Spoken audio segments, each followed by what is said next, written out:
Bu jinoloji zanisteki bu gişte jinane, bu gişte cihaniye li çar parçayı Kurdistanê parçayı zor zor vîran jî Başûrê Kurdistanê piyavsalerî lêre zor zor heye. Bu yê jî pêvîstiyeke herî mezin li Başûrê Kurdistanê jinolojiye ser wê pêvîstiyê jî xebatên jinolojî lêre berdewam dikin. Lêre wek bi zanistê jin, zanistê jiyane, zanistê hevjiyana azad jinolojî wî şeklî bi taybet bi jin wekirêdayî xebatekî zanistî nehatiye meşandin. Lê xebatên giştî em bêjin layê zanistê civakê işte wê layî de ser Facebook, ser sosyal medyayê xebatên meşandin ama jinolojî hem layê teorî hem layê pratikî de gavên mezin lêre havît. Li Başûrê Kurdistanê projeyê me Jin Art, projeyê kütüpxane, projeyê kursên jinolojî wek perwerde her berdevam in.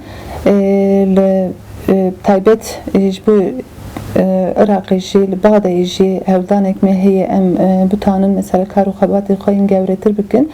Li Kerkûk esta yek navendek me heye, navenda jinan e lêre jî kar û xebatê jinolojî berdewam dikin. Demdirêjiye kar zor zor hem Iraq hem Başûrê Kurdistanê zor îştixaze. Yani xebatê entelektüel û fikrî giştî komalgehê alaqadar dike. Ev ne hîne kesane, ev zihniyetê desthilatdarî ye. Bu wê jî lêre yani xebateke em didin meşandin bu hemû komalgehê ye, bu hemû jinan e.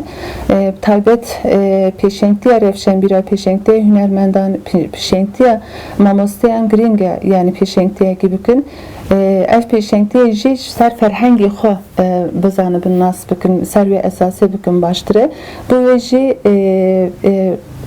tu ji naveyê me hene ev dayikên bavên zor zor şaraza layê ferhengî de hene evan re tu ji nevaya rûj de reportajan tên durust kirdin. Ev jî em ditanin bilên hemû xebatê me xebatên fikrî ne. O em bitanin ev hakîqet jin ve şartê heye li Başûrê Kurdistanê derbixin holê. Projeyê me heye yani bu rûangiya jinolojî em bitanibin hemû rêxavê jinanê Başûrê Kurdistanê de kar dikin ev rûangiyê binasîn li ser wê esasî kar û xebatê xwe bidin meşandin. Yek gav me kursek durust kirdibû yani ev rêxavê jinan jî beşdar bibûn.